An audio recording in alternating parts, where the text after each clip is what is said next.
Hey, what's up guys? It's Yeti here, back with another build. Today I will be showing you guys my M1A slash Baker's Dozen build. This is a rifle build. It's mostly critical hit damage, critical hit chance, and headshot damage.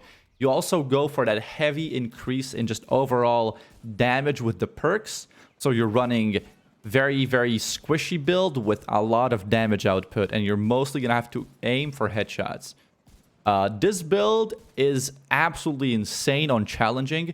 This is where I'm running it now mostly.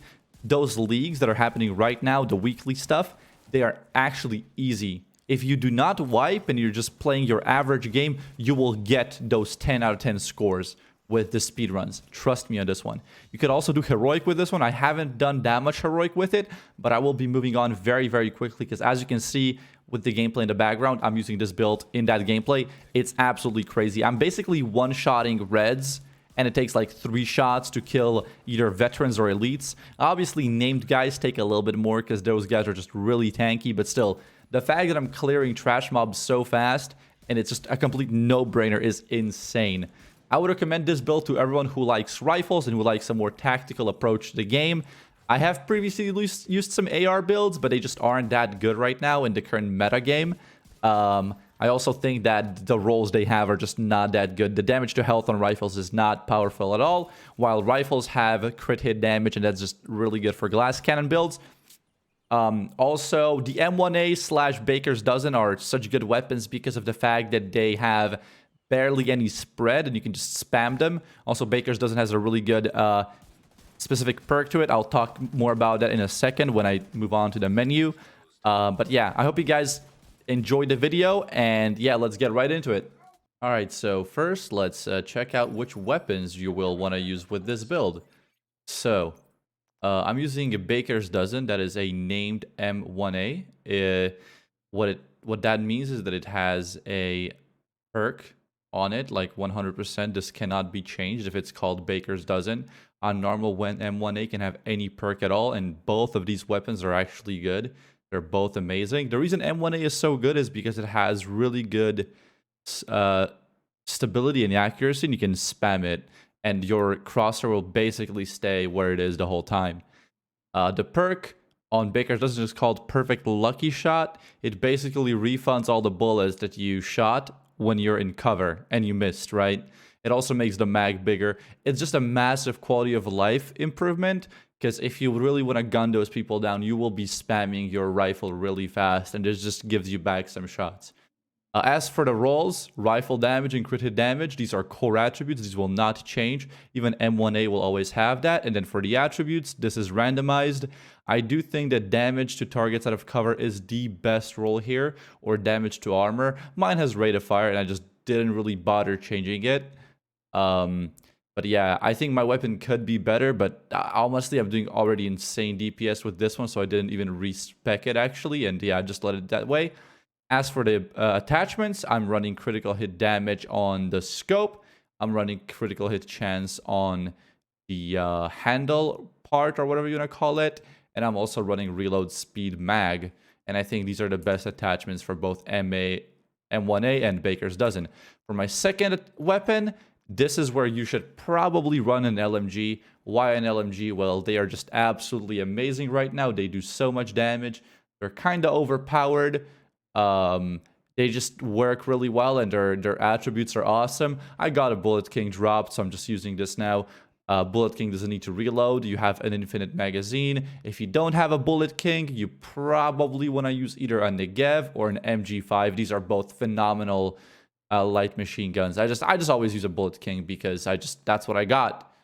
All right, now let's move on to armor. Armor is obviously very important in this build, because if you don't have the right attributes, your DPS will be very very low.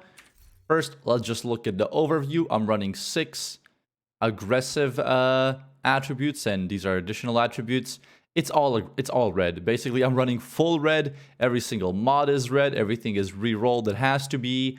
I'll talk more specifically about the perks in a second here. So for the helmet, I'm running Coyote Mask. Already made a video on this. It's a very good mask for crit build users. These stats are obviously going to differ. You can only get this from the season pass right now, I believe, but they probably will open it up for targeted loot mask. But yeah, it basically gives you critical hit damage and chance depending on the range between you and the target you are shooting at, or the target you last shot. And then for the attributes, critical hit chance, damage, and then chance mod are probably the best. And I also have a god roll on the core attribute.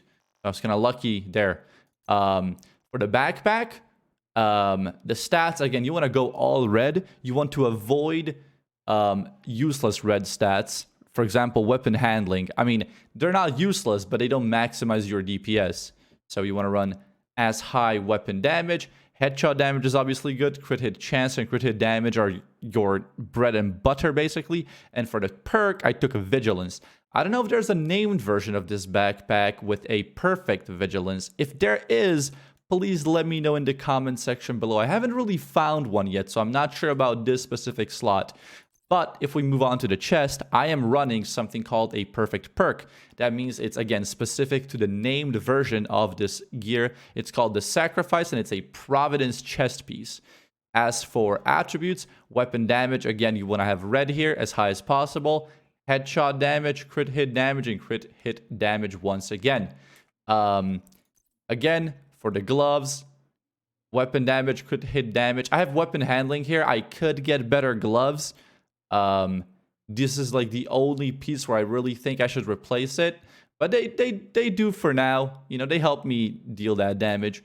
And then we move on. We have a Cheska piece here. Weapon damage, crit hit chance. You want to go for as high as possible rolls, but what probably matters more is the fact that the rolls are the correct ones. You can also always recalibrate them later. And then for the knee pads, I want to focus on these more specifically before I move on to the actual set pieces or brand pieces in a second here. These are called Fox's Prayer. These are Overlord knee pads that are currently available from the vendor, the guild vendor in the main house. Why are these so good? It's because they have damage to target out of cover on 15%. And this is unique to them. You cannot get damage out of cover, I believe, on knee pads, except on these specific ones. And damage out of cover right now is insane because we lost damage to elite in the recent update. So damage to target out of cover is even better because that applies to so many people that are running at you or they are just not in cover. This is insane. This is really going to help you out, especially killing those big guys that are basically face tanking all your bullets. I also re-rolled this to crit hit chance. What you want to do with it is up to you. You could probably re-roll weapon damage to max. It might even be better. I just don't have a god roll at the moment on that specific attribute, but I will try to farm these more. So you want to do targeted loot knee pads if you did not get these at the guild vendor, and they will eventually drop. And damage out of cover is guaranteed to them because named items usually have either a guaranteed attribute on them or they have a guaranteed perk depending on what slot they are and which item it is and so on. All right, so for the brands, I'm running 3 Providence. As you can see, backpack, chest piece, gloves. I'm running 1 Seska, I believe it's called. I'm not sure. Everyone says that differently. If I said that wrong, please let me know in the comments below. All right, I'm sorry. Yeah, that's just how it is. If we move on to the specialization, I am using Sharpshooter. There's no specific reason for me using Sharpshooter. I'm just leveling it right now, but it just also happens to be basically the best for rifle builds. I don't have it maxed out yet, but as you can see, 15% increased rifle damage. You also get a modification for it, a scope, which I'm not really running, but you know, it just increases that. It also gives you higher headshot damage with rifles, and it gives you some just really nice abilities, I guess, for solo players and team players alike to just deal more damage. For the skills, I'm actually playing around with these. I wouldn't say these are guaranteed right now, but I'm using a repair drone. And I'm also using a, I believe it's called Scanner Pulse. I get flanked a lot in the recent patch, so this is like really useful, especially some maps that are like darker and harder to see. I'm basically spamming Scanner Pulse. I do think they should maybe buff these in a way where they also like multiply the damage maybe by like 5% or something. It would be really good to use for like, you know, rifles or marksman rifle builds. And as for the repair drone, or fixer drone, I'm sorry it's called. I'm just running this because I think it's useful. I was using a revive hive, but I noticed that whenever I'm doing these speed runs, the leagues that just came out, those would really set me behind. Like if I would be dead and they would revive me and I would get killed again, because you know sometimes you just get locked in that position, you would lose so much time. And I just find this to be more consistent.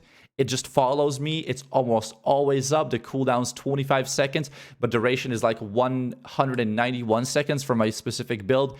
It's crazy. This is like pretty much always up. It reminds you of the ball, the healing ball that Survivor class has, except it actually works, because I believe there's something wrong with the ball right now. So yeah, if you guys are playing Survivor build and not Marksman, or I believe it's called Sharpshooter, still try out this drone instead of the ball, because I heard something is legitimately broken with the ball. Just a heads up. All right, so now we're going to look into stats. By the way, I just want to remind you guys, if you don't have the exact same rolls as me, it does not matter. This build is very, very, very strong. You will be doing insane amounts of damage pretty much very consistently. So if you guys have some of those rolls a little bit lower, or you don't have all those rolls, don't be scared. Pick up an M1A or Bakers and just go out there and farm. You don't have to go instantly on challenging. You can stay on hard and just get those good rolls for now.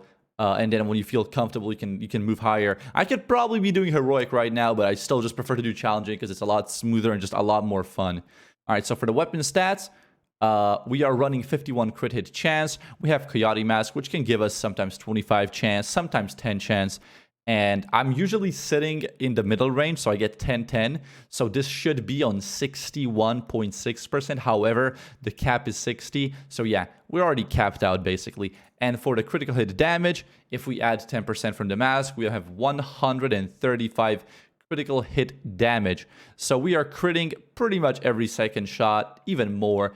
And we have 103% headshot damage due to our build and all the stuff that we have equipped. I think that's really, really good. I think the overall DPS you will be doing is absolutely insane. Very, very consistent. And as I said earlier, this build is really fun to play. It's not one of those broken LMG builds that are going around right now where you just hold down your button and you're just like a Terminator. I mean, some people like that, but I prefer a more tactical approach, right? So you are running glass cannon, you will be taking a lot more damage, but you will also be dealing a massive amount of flat damage due to these perks. As I said, weapon damage 25% increased, and you're also running 30% amplification and 60 more received. So if you're not taking damage, you are basically an absolute god with this build. All right, that is going to be it for today, guys. Thank you so much for watching the video. I would appreciate if you press that like button if you liked it, and if you want to see more Division 2 content, press on that sub button.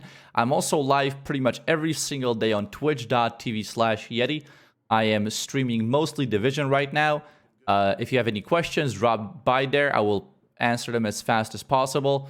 And yeah, thank you so much and have a great day, boys.